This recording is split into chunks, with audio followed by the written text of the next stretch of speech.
अच्छा, ये Doppler effect Doppler shift के नाम से भी जाना जाता है। ठीक है, पहले इसका कॉन्सेप्ट ये बेसिकली है क्या, ठीक है, उसको समझते हैं, उसके बाद उसकी फिर टेक्निकलिटीज की तरफ जाते हैं। ठीक है। अच्छा देखें, क्या है ये कि आपने ऑब्जर्व ये किया होगा कि अगर आप किसी भी साउंड सोर्स से कोई भी साउंड सुन रहे हैं, फॉर एग्जांपल कोई स्टेशनरी स्पीकर से, तो स्टेशनरी सोर्स से म्यूजिक जो है वो चल रहा है, और आप उसको खुद भी स्टेशनरी पोजीशन पे सुन रहे हैं, तो आपको बहुत ही जो म्यूजिक एक्चुअली है, जो प्ले किया गया है, वही आपको सुनाई देगा। लेकिन लेट्स से कि अगर जो सोर्स है जिसमें कोई भी म्यूजिक प्ले हो रहा है वो स्टेशनरी था, आप मूव करते हुए जा रहे थे, ठीक है। लेट्स से कि किसी भी एक जगह पर कोई कोई फेस्टिवल हो रहा है, कोई फंक्शन हो रहा है, और आप गाड़ी में बैठ के उस फंक्शन के सामने से गुजरते हैं विद सर्टेन स्पीड, ठीक है। तो आपको दूर से आवाज आना शुरू हो जाएगी कि जनाब कोई फंक्शन हो रहा है। आपको इतना रियलाइज हो जाएगा कि जनाब सॉन्ग चल रहे हैं, कौन सा सॉन्ग है, क्या म्यूजिक है, एग्जैक्टली क्या म्यूजिक है, आपको नहीं समझ में आ रहा। जब आप उसके सामने से गुजरेंगे शायद वो म्यूजिक आपको समझ में आएगा, और जैसे ही आप आगे जाते चले जाएंगे तो ऑटोमेटिकली क्या होगा, वो वही मतलब जो है ना, वो आपको एक डिफरेंट म्यूजिक साउंड सुनाई दे रहा होगा। ऐसा ऑब्जर्व किया होगा आपने। या फिर वाइस वर्सा आप ये कर सकते हैं कि आप स्टेशनरी थे एंड जो साउंड सोर्स थी वो मूव करते हुए जा रही थी। फॉर एग्जाम्पल कि अगर एक गाड़ी है वो बहुत ही लाउड साउंड में कुछ भी म्यूजिक प्ले करता हुआ जा रहा था, बहुत दूर से चलता हुआ आ रहा है गाड़ी, सही है। और लेकिन दूर से आपको इतना समझ में आया कि कुछ ना कुछ प्ले हो रहा है, क्या प्ले हो रहा है ये समझ नहीं आ रहा। साउंड जैसे जैसे वो गाड़ी करीब आ रही थी साउंड चेंज हो रहा था, और जैसे जैसे दूर जा रही थी साउंड चेंज हो रहा था। ठीक है। This is the change in observed frequency या चेंज इन ऑब्जर्व्ड वेवलेंथ, जिसकी वजह से आपको साउंड डिफरेंस मिल गया। So the change in observed frequency या फिर change in observed wavelength is basically referred as Doppler effect. इसकी मजीद थोड़ी सी एग्जाम्पल के ऊपर बात करते हैं। देखिए, गाड़ी जो होती है, गाड़ी दूर से चलती हुई आ रही थी एंड वो आपको गुजर के, फॉर एग्जाम्पल हम खड़े हुए हैं किसी एक जगह पे, अब दूर से एक गाड़ी चलती हुई आ रही है, तो उसका जो साउंड होता है वो चेंज होता हुआ नजर आ रहा है, ऐसा ही है। ठीक है। तो और जैसे ही हमें वो क्रॉस करेगी तब वो साउंड उसका चेंज हो जाता है, मतलब पहले एक समझ लें कि अगर एक बारीक आवाज आ रही है, सही है, तो जैसे ही वो हमारे नजदीक आती है तो वो जो आवाज है वो बोल्डर होती चली जाती है, और जब वो हमें क्रॉस करके दूर जाती है तो आवाज दोबारा जो है वो बारीक होती हुई चली जा रही है। तो basically there is a change in observe frequency या फिर चेंज इन दी ऑब्जर्व्ड वेवलेंथ, सही है। अगर इस चीज को ऑब्जर्व करना है, ठीक है, वो कुछ इस तरह ऑब्जर्व कर सकते हैं कि अगर लेट्स से कि मैं यहाँ पर कोई म्यूजिक इस वक्त प्ले करूँ, आई होप आपको आवाज आ रही होगी म्यूजिक की। And this is the source जहाँ से आप सुन रहे हैं डेफिनेटली, एंड ये वो source, sorry, this is the source जहाँ से वो बज रहे हैं, दिस इज द ऑब्जर्वर, ठीक है ना। मैं अगर इसको मूव करता हूँ तो आपको एक, आई होप कि आप सबको ये सुनाई दे रहा होगा, the change in observe frequency नहीं आ रहा। अच्छा, मेरे पास तो बड़ा जबरदस्त सा आ रहा है। चैलेंज मेरे पास तो बहुत अच्छा सा इफेक्ट आ रहा था। लेकिन आई होप कि आप लोग उस आइडिया को समझ चुके होंगे जिसकी मैं बात कर रहा हूँ, कि जब हम फॉर एग्जांपल रेसिंग कार की आवाज भी निकाल रहे होते थे, तो हम किस तरह आवाज निकाल रहे होते थे कि जनाब पहले एक बारीक सी आवाज होती थी और फिर वो गुजरेगी एकदम तेज आवाज आएगी। This change in the observe frequency या फिर चेंज इन दी ऑब्जर्व वेवलेंथ या फिर change observe sound is basically, even in light होता है लेकिन हम साउंड तक की बात कर रहे हैं इस वक्त, it's this phenomena is basically referred as Doppler effect. ठीक है। अब ये डॉपलर इफेक्ट क्यों होता है, why there is a change in observe frequency या ऑब्जर्व वेवलेंथ। देखिए, पहला, तो अगर आप दोनों स्टेशनरी हैं, for example the source, this is the source जो कि आपके पास स्टेशनरी थी, and this is the observer जो कि आपके पास स्टेशनरी थी, ठीक है। अब जो साउंड ट्रैवल किया, ठीक है, वो नॉर्मली वेव जनरेट होते हुए, जो वेव जनरेट हुई थी वो आपके पास ऑब्जर्वर तक पहुंच गया, और जो एक्चुअल साउंड था जो जनरेट हुआ था ऑब्जर्वर ने, वही साउंड यहाँ पे सुना। अब शिफ्ट किस सूरत में आ सकता है? शिफ्ट आ सकता है कि फॉर एग्जाम्पल अगर डिटेक्टर, लिसनर या फिर ऑब्जर्वर स्टेशनरी हो एंड सोर्स या तो उसके नजदीक आ रही हो या फिर वो उससे दूर जा रही हो।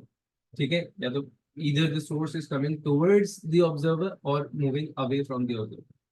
दूसरा केस क्या हो सकता है कि लेट्स से सोर्स स्टेशनरी थी, ठीक है, सोर्स वाज स्टेशनरी बट आपके पास जो हम ऑब्जर्वर है, इधर we are moving towards the observe source या फिर we are moving away from the source. ठीक है, या फिर ऐसा हो सकता है कि दोनों ही मूव कर रहे थे, एक दूसरे के करीब, एक दूसरे से दूर जा रहे हैं। ठीक है ना, why would there be a change in source या फिर there would be a change, sorry, there would be a change in the observed frequency। अब वो याद रखिए, ठीक है। पहला केस जो हम बना रहे हैं वो पहला केस ये है कि a source is moving towards a stationary observer, equally good कि stationary sorry, an observer moving towards stationary source, एक ही मैथमेटिकल इफेक्ट होगा, एक ही टेक्निकल इफेक्ट होगा। हम स्टेशनरी हैं और कोई गाड़ी जो है वो हम तक हमसे हमसे करीब आ रही है या फिर वहां पे कोई साउंड प्ले हो रहा है, ठीक है, और क्या कहते हैं हम उसको ऑब्जर्व कर रहे हैं। अब और सुनिएगा होगा क्या, देखें, लेट्स से ये जो पॉइंट सी है, this is the point of the observer, जहां पे ऑब्जर्वर जो है वो स्टेशनरी मौजूद, ठीक है। पॉइंट ए पे, अच्छा, कार जो है या जो भी सोर्स है वो सोर्स ट्रैवल करते हुए आ रही है with a certain velocity V from this point to आगे, ठीक है ना, यहाँ तक, और वो आगे ट्रैवल कर रही है। लेट्स से कि पॉइंट ए के ऊपर उसने एक साउंड जनरेट किया, ठीक है, कोई भी एक साउंड जनरेट किया, लेट्स से हॉर्न बजाया या फिर कोई भी सॉन्ग प्ले हो रहा था, कोई भी साउंड सोर्स, कोई भी साउंड यहाँ पे प्ले हुआ एट पॉइंट ए। अब टेक्निकली अगर ये स्टेशनरी होता तो जो साउंड यहाँ पे ट्रेवल होता हुआ आ रहा होता वो ऐसे इस फॉर्म में आता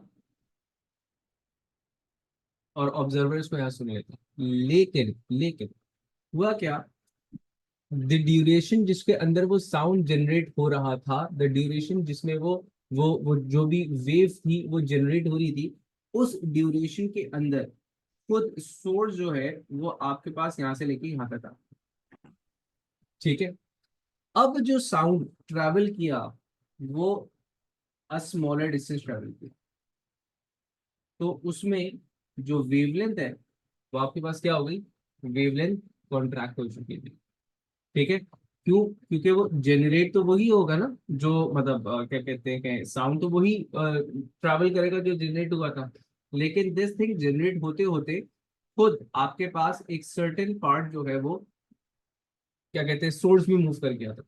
तो अब वही वेव कंप्रेस होकर के ट्रैवल की, सही है ना, कंप्रेस होकर के वेव ट्रैवल नहीं कर रही है, बेसिकली हम उसको समझने की कोशिश कर रहे हैं डायग्राम के हिसाब से, ठीक है। जो अब लिसनर ऑब्जर्व कर रहा है this was the actual frequency, लेकिन जो ऑब्जर्व फ्रीक्वेंसी है वो स्मॉलर फ्रीक्वेंसी है as compare to the actual frequency. क्यों? क्योंकि साउंड को ट्रैवल किया था, वेव डिस्टॉर्ट हो चुकी है आपके पास। आई बात समझ में? अब साउंड कितना, मतलब वेव में कितनी कमी आई होगी, अब कुछ टर्मिनोलॉजी देखते हैं। ये जो लेमडा है, this is the actual wavelength जो कि साउंड की है, ठीक है। This D is the distance जो कि उस वेव ने उस सोर्स ने ट्रैवल किया था during the sound was generated, और this lambda not is the observe wavelength जो कि ऑब्जर्व किए हुए, सही है। नाउ द पॉइंट इज कि अगर टोटल डिस्टेंस लेट्स से कि एक वेवलेंथ का था, टोटल डिस्टेंस वाज 1 लैम्डा, तो उसके अंदर जो ऑब्जर्व वेवलेंथ होगी आपके पास, ये जो ब्लू हाईलाइटेड है उसमें से देखिएगा, ये जो लेमडा था उसमें से एक सर्टेन डिस्टेंस डी तो कार को ट्रैवल या फिर सोर्स को ट्रैवल की थी, तो जो ऑब्जर्व वेवलेंथ रह गई होगी वो actual wavelength minus the distance travelled by the car, lambda minus D रह गया आपके पास। अरे बस समझ में। अब वेवलेंथ को आप किस तरह निकालते हो? वेवलेंथ को आप निकालते हो v ओवर एफ से। कौन सा फॉर्मूला है ये आपके पास? ये आपके पास v equals to F lambda वाला फॉर्मूला था, जिसमें मैंने लेमडा को क्या बनाया, सब्जेक्ट बनाया, तो आपके पास फॉर्मूला यहाँ पर आ गया v ओवर एफ वाला। ठीक है। अब किसकी बात करूंगा, अगर मैं एक्चुअल वेवलेंथ की बात कर रहा हूँ, तो actual wavelength would be speed of sound, ये साउंड की स्पीड है, divided by frequency of the source, जो एक्चुअल फ्रीक्वेंसी थी। ठीक है।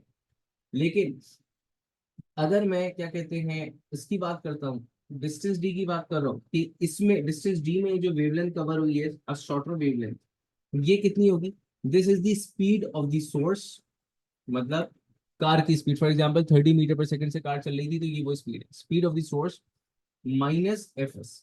मैं माइनस क्यों कर रहा हूँ, क्योंकि यहाँ पे वेवलेंथ जो है वो शॉर्टर हो रही है आपके पास। आई बात समझ में। अब अगर मैं इसको कंबाइन करके लिख दूं, मतलब क्योंकि आपके पास डिनोमिनेटर सेम है, तो मैं इसको लिख सकता हूँ कि जनाब लेमडा जो है, observe lambda, that would be V minus V S over F S. मतलब मैं इस फॉर्मूला की बात कर रहा हूँ, मैंने न्यूमरेटर्स को कंबाइन करके लिखा, तो मेरे पास फॉर्मूला ये बन गया।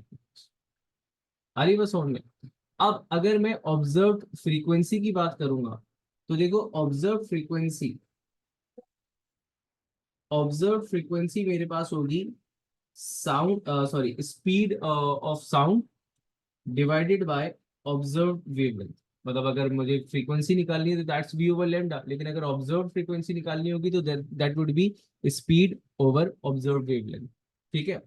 अच्छा, ऑब्जर्व वेवलेंथ का फॉर्मूला आपने अभी ये ऊपर ड्राइव किया था। ठीक है। तो ऑब्जर्व फ्रीक्वेंसी क्या होगी आपके पास, डिनोमिनेटर में इसकी जगह आपने ये वाला फॉर्मूला रिप्लेस किया, तो आपके पास ये B minus V S over F S पूरा आ गया। जब आप इसको रेसिप्रोकेट करोगे, तो फाइनल जो फॉर्मूला आपके पास आएगा, फाइनल फॉर्मूला वुड बी कि this is the observed frequency, this is the source की actual frequency, v is the speed of sound, sound की स्पीड है, and V S is the source की speed. For example sound की speed speed is 330, तो इस v की जगह मैं लिखूंगा 330। ठीक है। और वी एस की जगह मैं लिख रहा हूँ, वी एस की जगह हम लिखेंगे जैसे स्पीड ऑफ जो भी कार है, फॉर एग्जाम्पल 30 मीटर पर सेकंड से कार चल रही है। ठीक है। अच्छा, अब डिनोमिनेटर छोटा होने का मतलब ये है कि आपके पास जो ऑब्जर्व फ्रीक्वेंसी होगी that would be a greater frequency. ठीक है। तो फॉर एग्जाम्पल अगर गाड़ी मेरी तरफ चलती हुई आ रही है, तो जो मैं साउंड सुन रहा हूँ वो एक्चुअल फ्रीक्वेंसी से ग्रेटर फ्रीक्वेंसी पर सुन रहा हूँ। आई बात समझ में। अब बिल्कुल इसी तरह कि अगर कोई साउंड, कोई गाना प्ले होते हुए आ रहा है, उसको ऑब्जर्व कीजिएगा, कोई गाना प्ले होते हुए आ रहा है, तो आपको उस गाने की एक्चुअल से बारीक आवाज आ रही होगी।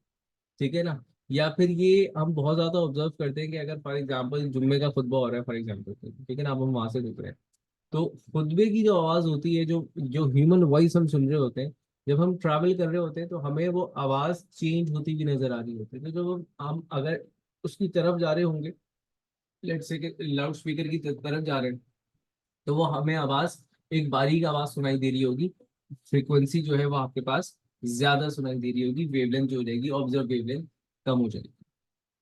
क्लियर है। दूसरा केस आपके पास क्या बनता है, दूसरा केस आपके पास बनता है कि अगर, पहले तो मुझे बताइएगा कि ये कॉन्सेप्ट, ये मैथमेटिक्स, ये डेरिवेशन समझ में आई आप सबके।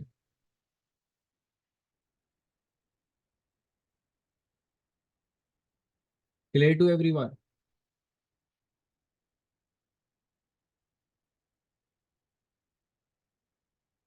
गुड हो गया। चलिए। अच्छा, अब दूसरा केस देखें कि अगर सोर्स इज ट्रेवलिंग अवे या फिर observer is travelling away from the stationary source, equally good, इसका इफेक्ट आएगा आपके पास। ठीक है। अब क्या होगा, लेट्स से कि यहाँ पर ये आपके पास, सॉरी, यहाँ पर आपके पास ऑब्जर्वर मौजूद था, स्टेशनरी। ठीक है। और जो सोर्स है, फॉर एग्जांपल कार हमारे केस में, उसने इस पॉइंट पर साउंड जनरेट किया, एंड इट वाज ट्रैवलिंग, अच्छा साउंड ट्रैवल कर रहा है टुवर्ड्स राइट। ठीक है।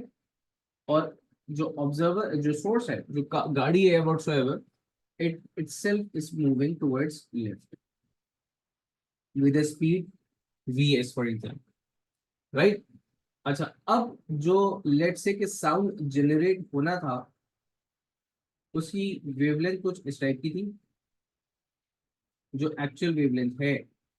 लेकिन क्योंकि अब आपके पास ये ट्रैवल मतलब साउंड जनरेट होते होते ये खुद यहाँ पर आ चुका हुआ है, तो अब वो जो एपरेंट वेव जा रही है वो एक स्ट्रेच वेव जा रही है, मतलब वेवलेंथ क्या हो गई आपके पास, स्ट्रेच होकर के लार्जर हो गई। अच्छा, मैं इस वक्त एग्जाम्पल में गाड़ी की आवाज को कह रहा हूँ ना, मतलब जो कंटिन्यूस एग्जाम्पल चलेगी, गाड़ी में साउंड चल रहा है, तो इसलिए मैंने कहा सोर्स इज द कार। ठीक है ना। अब अगर लेट से गाड़ी के अंदर स्पीकर लगा हुआ है, तो वो स्पीकर भी तो उतनी स्पीड से मूव अवे हो रहा होगा ना जिस स्पीड से गाड़ी चल रही है। तो उस एग्जाम्पल के हिसाब से बात करें, अगर स्पीकर नहीं भी चल रहा तो गाड़ी की आवाज खुद ही चेंज हो रही होती है ना, गाड़ी के इंजन की भी तो आवाज होती है ना, तो वो भी चेंज हो रही होती है।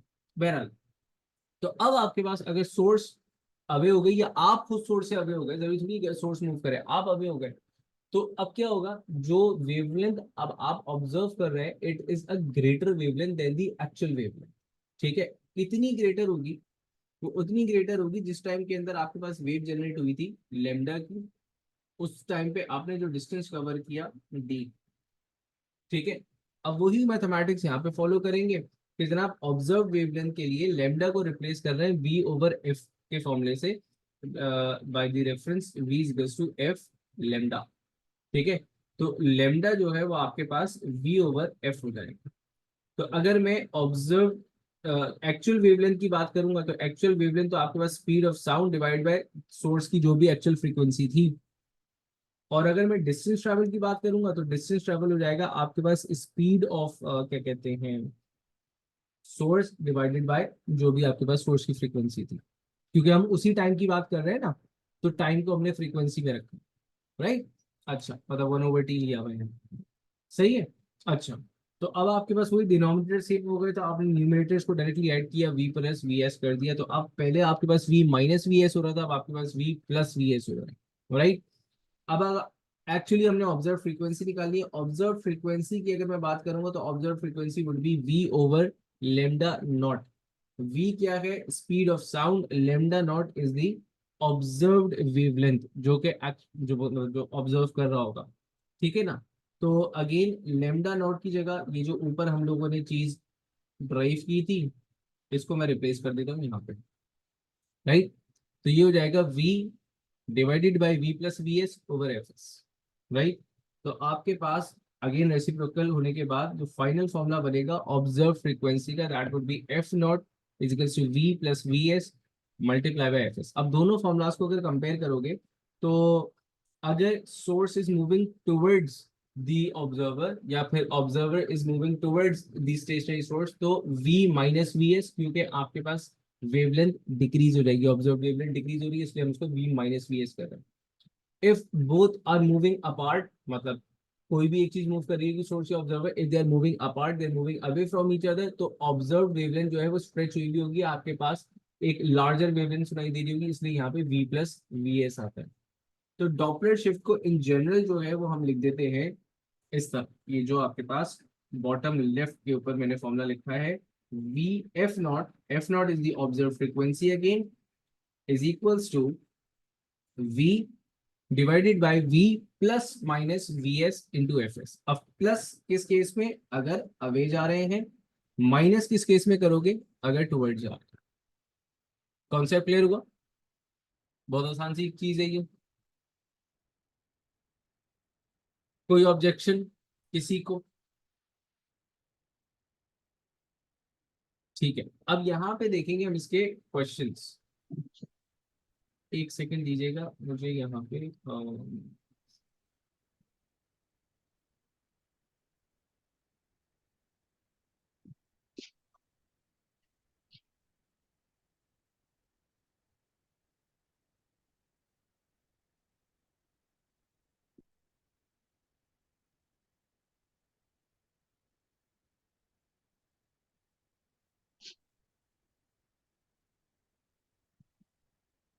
चलिए।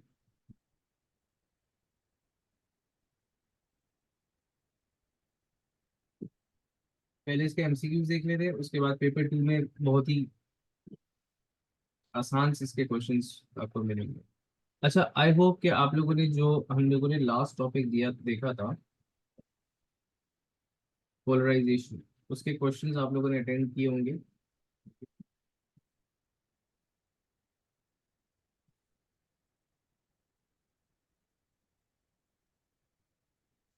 वेवलेंथ, देखें, वेवलेंथ पर्टिकुलरली आपको रेंज वेवलेंथ की याद होनी चाहिए, ठीक है ना। तो वो अभी हम जो फिजिकल क्लास लेंगे तो उसके अंदर मैं उसको अभी एक समझ लें कि हम डिस्कस करेंगे इस चीज़ को, कि हमें कौन सी वेवलेंथ जो है, ऑर्डर ऑफ द वेवलेंथ हमें याद होनी चाहिए। पर्टिकुलरली क्या होता है कि हमें जो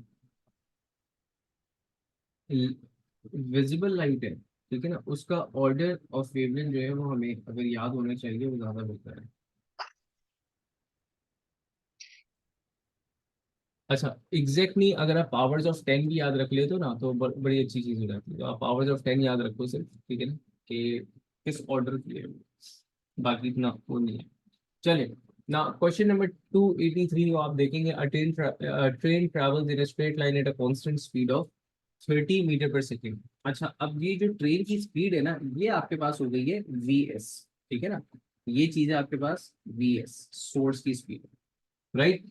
The train horns continuously emits a sound of frequency 2400 hertz। तो ये आपके पास है सोर्स की फ्रीक्वेंसी, एफ एस, जिसको हमने फॉर्मूला में लिखा था। A stationary observer stands next to the train track. The train approaches towards the stationary observer, passes him, and then moves away.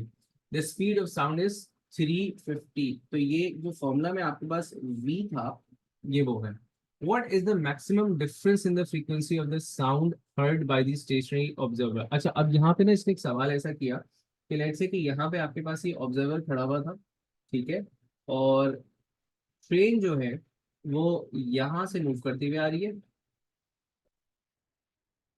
यहाँ से मूव करती हुई आ रही है, और इसको क्रॉस करके वो आगे चली जाएगी, ठीक है, वो आगे चली जाएगी। अब उसने बोला what is the maximum difference in frequencies. तो डेफिनेटली एक दफा वो ज्यादा सुन रहा होगा, एक दफा वो कम सुन रहा होगा। फॉर एग्जाम्पल, अगर मैं, जो हमारे पास जनरल जनरल फॉर्मूला है फ्रीक्वेंसी का, ऑब्जर्व फ्रीक्वेंसी का होता है V, V plus minus V S into F S, ठीक है। तो जब वो दूर से नजदीक आ रही थी तो उस वक्त आपके पास क्योंकि वेवलेंथ शॉर्टर हो रही है, तो यहाँ जो फॉर्मूला लग रहा होगा वो लग रहा होगा F nought V, V minus V S into F, ठीक है।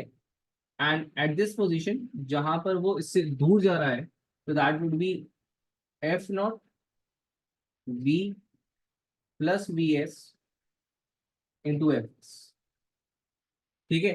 तो उसने कहा इनका डिफरेंस क्या है। तो लेट्स से कि आपने एक दफा एफ नॉट वन और एफ नॉट टू निकाल दिया, ठीक है ना, दोनों आपके पास डिफरेंट डिफरेंट फ्रिक्वेंसीज आ रही होंगी। फिर आप इनका डिफरेंस ले लोगे, लेट्स से मैंने F one minus F two कह दिया, इसने आपसे basically F one minus F two निकाला है।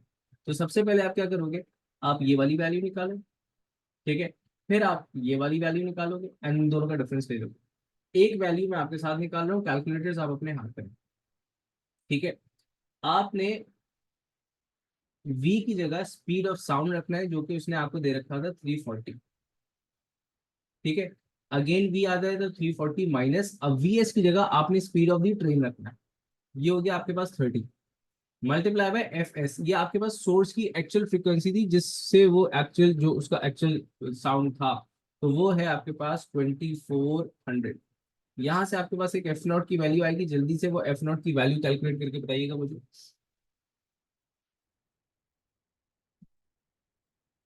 ये एफ नॉट की ये वैल्यू जल्दी से कैलकुलेट कीजिएगा।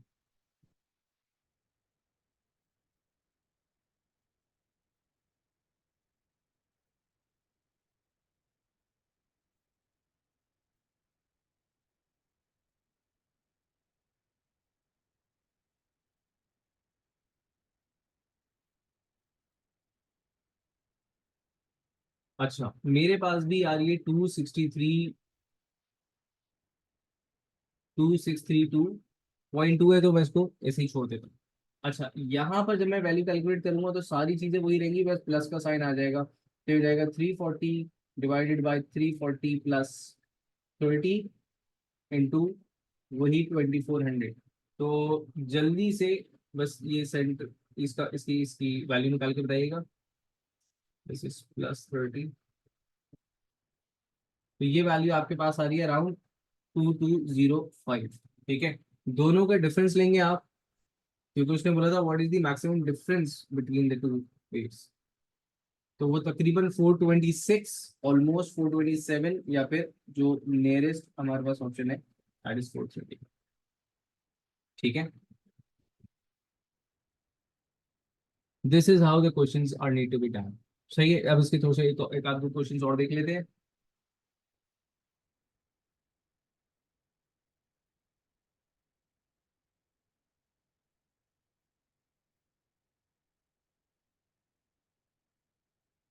चलिए, इसने बोला with which waves can the Doppler effect B observe? All waves including sound and light, light waves only, sound and light waves only, sound waves only। ये डॉपलर इफेक्ट सिर्फ साउंड में होगा?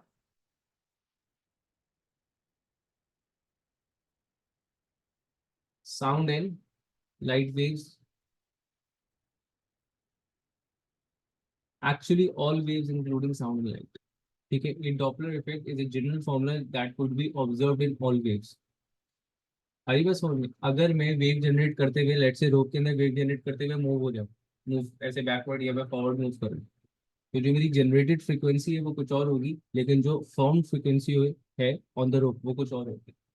ठीक है, तो ये इलेक्ट्रोमैग्नेटिक वेव्स के अंदर भी मिलेगा आपको, वाटर वेव्स के अंदर भी मिल रहा होगा आपको, ये आपको साउंड एंड लाइट वेव्स के अंदर भी मिल रहा है।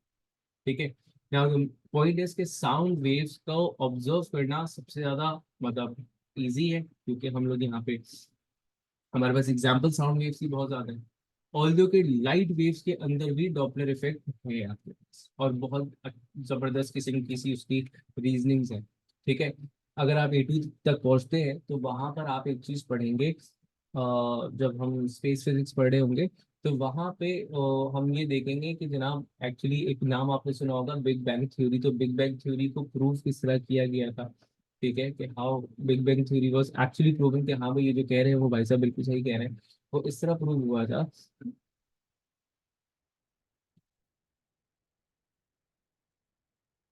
ऑब्जर्व बोला, अच्छा फॉर्म नहीं बोला, ऑब्जर्व बोला, हाँ तो ऑब्जर्व जो है वो साउंड एंड लाइट वेव्स के अंदर होती है सिर्फ। बिल्कुल एग्जैक्ट, ऑब्जर्व बोला है कि ऑब्जर्व किस में कर सकते हैं, तो साउंड एंड लाइट वेव्स के अंदर आप करेंगे। ठीक है, तो लाइट वेव्स के अंदर भी होता है कि आपके पास एक करंट का शिफ्ट आता है, red shift and blue shift वाली चीज, एग्जैक्टली एग्जैक्टली एग्जैक्टली बिल्कुल यही चीज है जिसे आप रेड शिफ्ट या फिर ब्लू शिफ्ट कह रहे हो। तो बहुत मजेदार सी चीज है, इसको हम पढ़ेंगे अगर हम लोग A2 तक पहुंचे। चलिए, अच्छा अब ये क्वेश्चन नंबर 266 देखेंगे आप लोग, वो कहते हैं a person stands at the side of the train of a railway track, the train moves towards the person and emits sound from its whistle। ठीक है, the person hears a sound frequency of 1690 hertz। तो ये आपके पास a person hears, तो ये आपके पास source की frequency है या फिर ऑब्जर्व फ्रीक्वेंसी है आपके हिसाब से? ये ऑब्जर्व फ्रीक्वेंसी होगी या सोर्स की एक्चुअल फ्रीक्वेंसी? ये ऑब्जर्व फ्रीक्वेंसी, क्योंकि ये उसने कहा कि वो स्टेशनरी ऑब्जर्वर जो है वो सुन रहा है from the moving train as the train approaches him. तो अब अप्रोच का मतलब क्या होगा? अप्रोच का मतलब होगा V माइनस वी एस, ऐसा ही है ना? अप्रोच का मतलब क्या होगा कि आपके पास जो वेवलेंथ है वो शॉर्टर हो जाएगी, तो V माइनस वी एस कर दिया आपने। The person then hears the sound of frequency 1500, ये again observed frequency हो गई आपके पास। As the train moves away from the observer, ये हो जाएगा आपके पास V plus Vs। ठीक है, the speed of the sound in air is 340, बहुत सारी इंफॉर्मेशन दे रखी हुई है इसमें, is 340 that is V। सही है, what is the speed of the train? उसने आपसे मांगा है वी एस की वैल्यू मांगी है। दो इंफॉर्मेशन उसने हमें दे रखी हुई है, ठीक है। एक चीज उसने मांगी है स्पीड ऑफ द ट्रेन, और एक चीज नहीं है पूरे क्वेश्चन के अंदर। वो चीज क्या नहीं है जो कि होनी चाहिए थी सवाल के अंदर, हमें पता होनी चाहिए थी, लेकिन नहीं गिवन है, पूरे सवाल में नहीं है। एफएस नहीं, सोर्स की एक्चुअल फ्रीक्वेंसी हमारे पास नहीं गिवन है। आई बात समझ में? तो इसका मतलब ये है कि हमारे पास दो वेरिएबल्स हैं, दो सिचुएशन है, तो लाजमी तौर पे दो इक्वेशंस बनेंगी, और उसमें से एक हम निकाल लेंगे। अब ये तो ना दी हुई है ना मांगी है, तो इससे हमने कंसर्न नहीं है। तो जो पहली सिचुएशन है उसके हिसाब से जो मेरे पास इक्वेशन बन जाएगी, पहली सिचुएशन के हिसाब से मेरे पास F naught would be V V minus V S into F S, ठीक है। तो ये आपके पास हो गया जनाब 1690, speed of sound is 340. This becomes 340 minus the unknown variable Vs multiply by the non-given variable Fs. दूसरी सिचुएशन में आपके पास, अब मैं फॉर्मूला नहीं लिख रहा हूँ, मैं डायरेक्टली कर रहा हूँ उसको। 1500 की ऑब्जर्व फ्रीक्वेंसी थी, 340 because it is moving away, तो ये हो जाएगा V, V इज आपके पास 340 plus V S multiply by F S. अब आप एक काम ये कर सकते हो कि एफ एस जो है ना वो दोनों के लिए सेम है, एफ एस यहाँ भी सेम है यहाँ भी सेम है। तो आप एफ एस को बनाओ सब्जेक्ट, ठीक है। एफ एस को सब्जेक्ट किस तरह बनाओगे, ये इधर आकर के मतलब इसको इधर भेज दो, इसको इधर लेकर के आ जाओ आप, ठीक है ना। एफ एस को जब हम वहां भेज देंगे, या फिर आप जैसे भी, जैसा आपको मैथमेटिक्स आसान लगे, यहाँ पर मैं ओपन एंड छोड़ देता हूँ बच्चों के ऊपर, वही तुम्हें जैसा आसान लगता है। तो फॉर एग्जाम्पल मैंने इसको इस तरह कर दिया, 1690 340 minus V S divided by 340, ये हो गया मेरे पास एक एफ एस। दूसरी इक्वेशन में मैं करूंगा 1500 340 plus V S divided by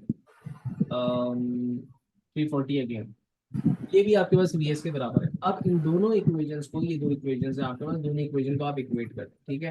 जगह कम होने की वजह से काम थोड़ा सा कचरा मचा हुआ है, लेकिन आई होप कि आप लोग के समझ में आ रहा होगा। मुस्तफा भाई साहब अपना माइक बंद करके रखें, ठीक है।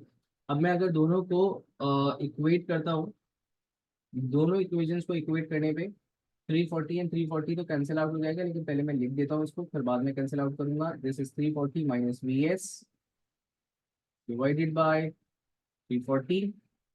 दूसरी इक्वेशन 1500 340 प्लस वी एस, और ये हो जाएगा अगेन 340। तो बेटा ये डिनोमिनेटर तो एक दूसरे से कैंसिल आउट हो गया, बाकी अब तो मल्टीप्लाई करके वी एस की वैल्यू निकालोगे। तो जल्दी से जरा मुझे वी एस की वैल्यू कैलकुलेट करके दीजिएगा, क्या वैल्यू आ रही है।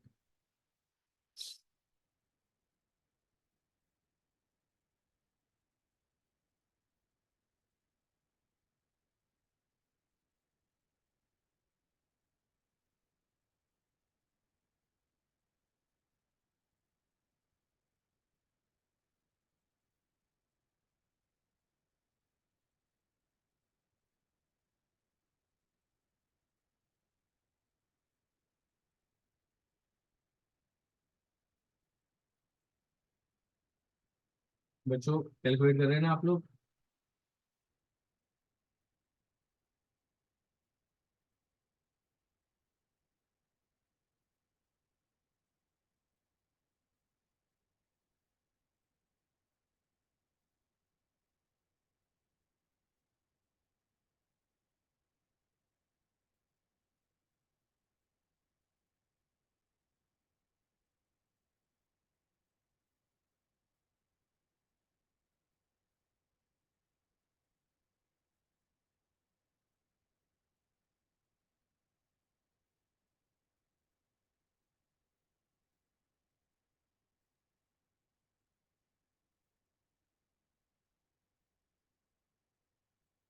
पहले बच्चों जल्दी जल्दी कैलकुलेट करो।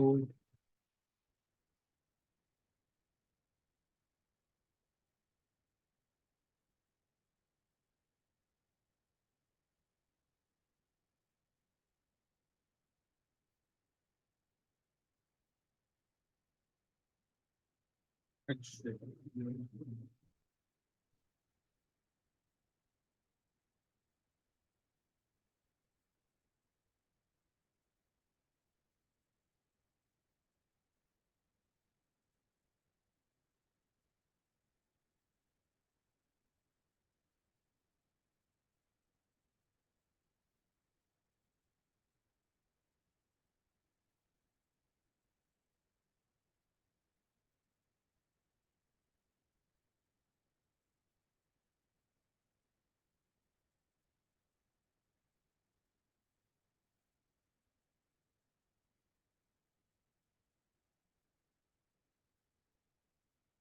20.25।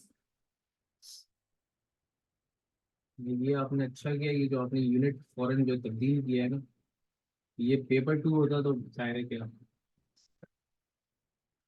चलिए जी, 20.25 का मतलब ये है कि ऑलमोस्ट हमारे पास ये 20 है, तो मेरे पास भी ऑलमोस्ट 19 20 सेम आंसर आ रहा है। सही है जी। तो बस आपने इसमें इसका जो एक्चुअल फॉर्मूला है वो याद रखना है, वो आप ना भूलें कि कहाँ पे आपने इसको प्लस करना है, कहाँ पे आपने इसको माइनस करना है। ठीक है ना। तो एक इस सवाल का जरा जवाब आप लोग खुद दीजिएगा। ठीक है।